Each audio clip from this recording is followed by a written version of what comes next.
Okay, let's take a look at the brain layers. There are 5 different layers of the brain, anatomical structures that you can recognize in the brain. You have the brainstem, the midbrain, which is part of the brainstem, the cerebellum, which is in the back of your head, your medulla, which is the white matter of your big brain, and the cortex, which is the gray matter of your big brain. Watch the following video clip.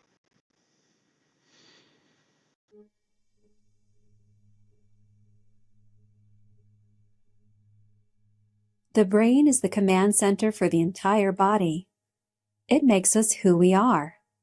It receives information from our senses and controls our thoughts and movement. To better explore this incredibly complex organ, scientists have divided it into parts and regions. The largest part is the cerebrum, which is divided into 2 sides called hemispheres, just like the Earth. The outer layer is known as the cortex, which is Latin for bark. Like a tree's bark, the surface is only 1/8 inch thick, but it also contains millions of cells with fibers that send messages to other brain areas. More than 2/3 of the surface of the cortex hides in hundreds of little folds that make the wiggly visible lines on the brain.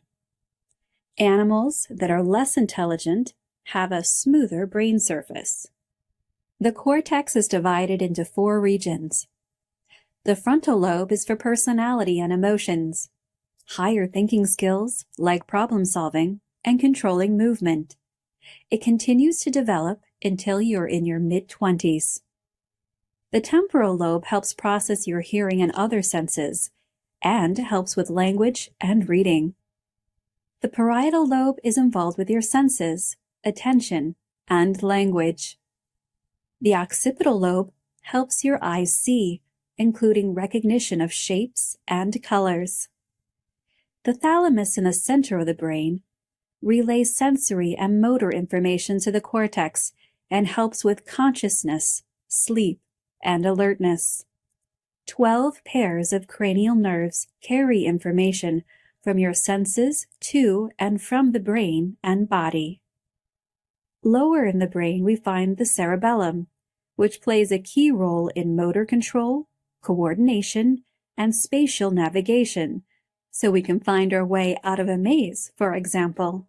Underneath is the brainstem, which connects the brain to the spinal cord, a nerve pathway that runs all the way down your back, sending and receiving information from your senses. The brainstem includes the pons, which helps control our breathing, and the medulla oblongata, which regulates our heart and other body reflexes like vomiting, coughing, sneezing, and swallowing. The limbic system, a region under the cortex, processes our emotions and drives.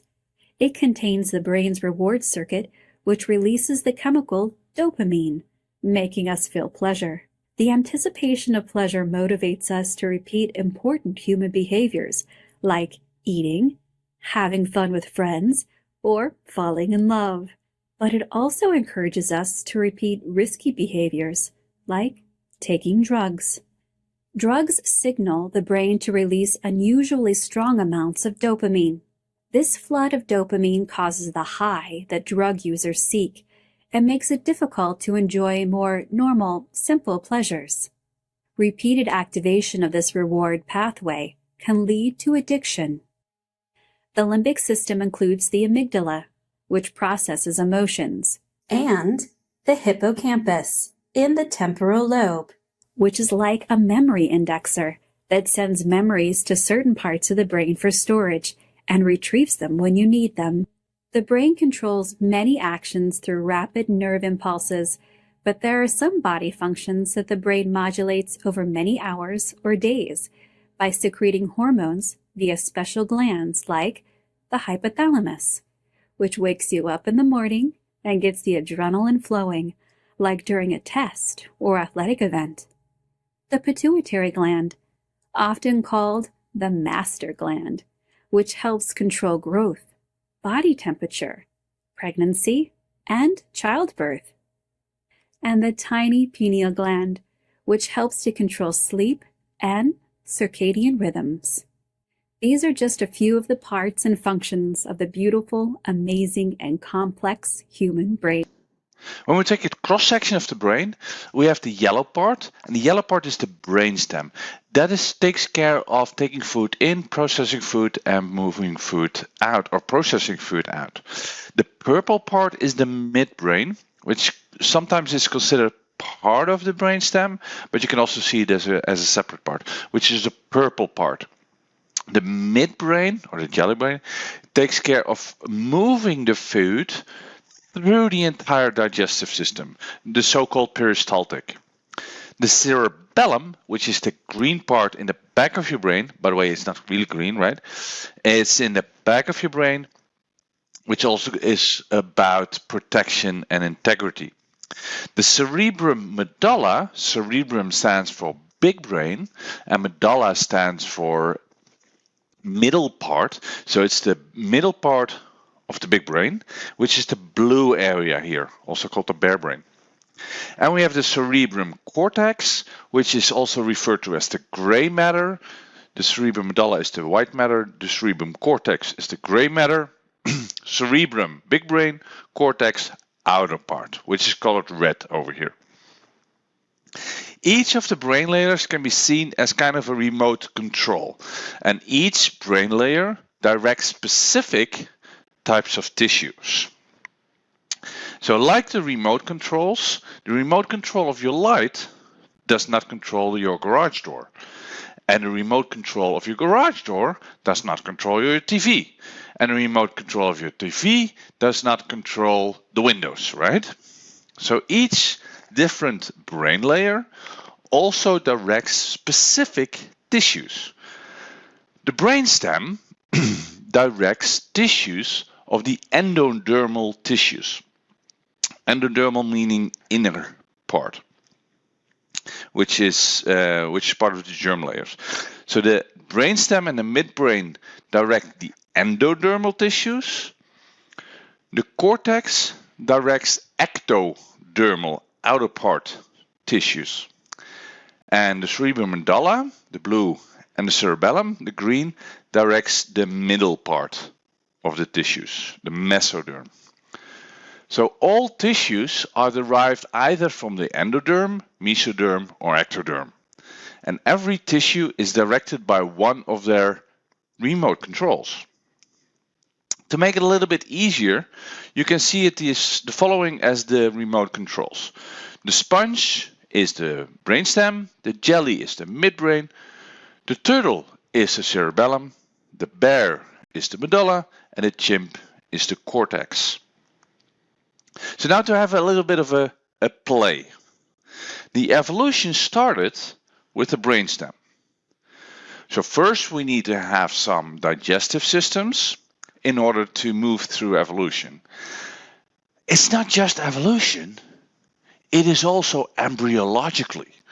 So when a fetus develops, or when a fertilized egg develops into a fetus, into a human being or other animal, it first starts with brainstem tissues or endodermal tissues, all for the digestion. When it's finished with that, or when that's kind of part way through, it starts moving to the midbrain sections, the jelly sections, to move fruit through the entire digestive system. It's with the peristaltic, with muscle movements, with involuntary muscle movements of your entire intestine tract. The next part is the cerebellum. Now that we have digestive system, now that food moves through the entire digestive system, we now need to take control over protection.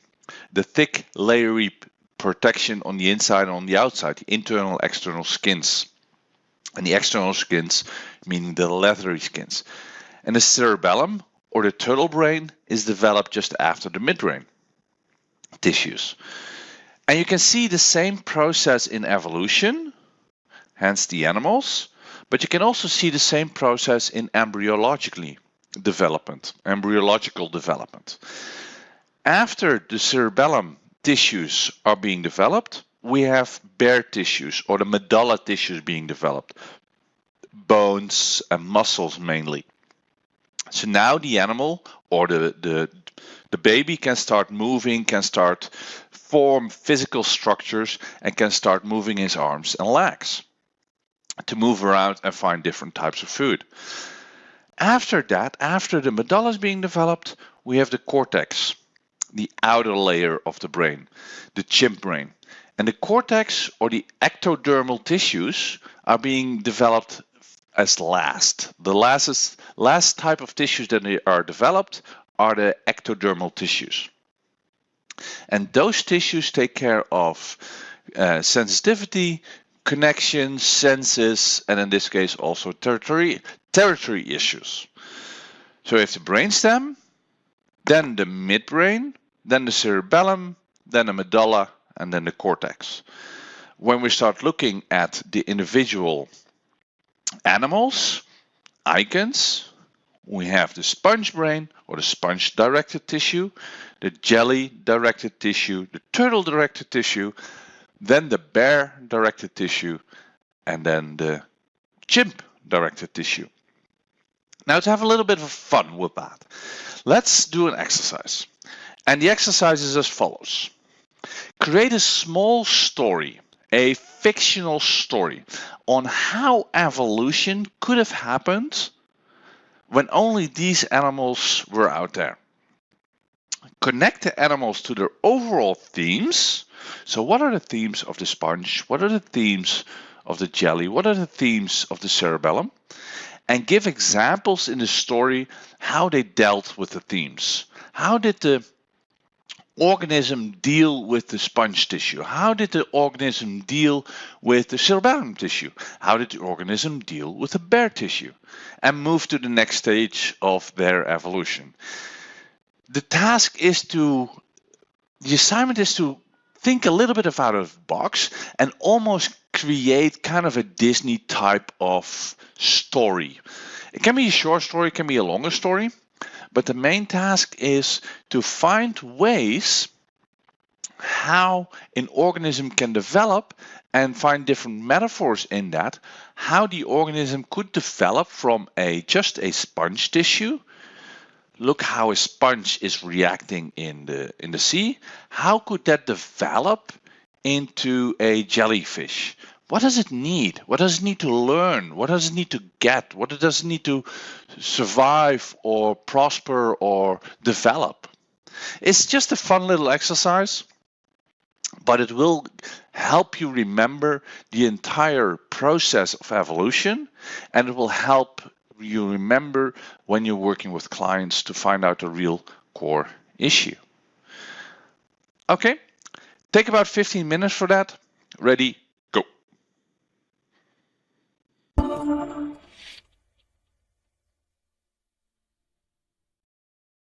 When you learn something from this, comment your biggest insight, and you will inspire other people with your comments too.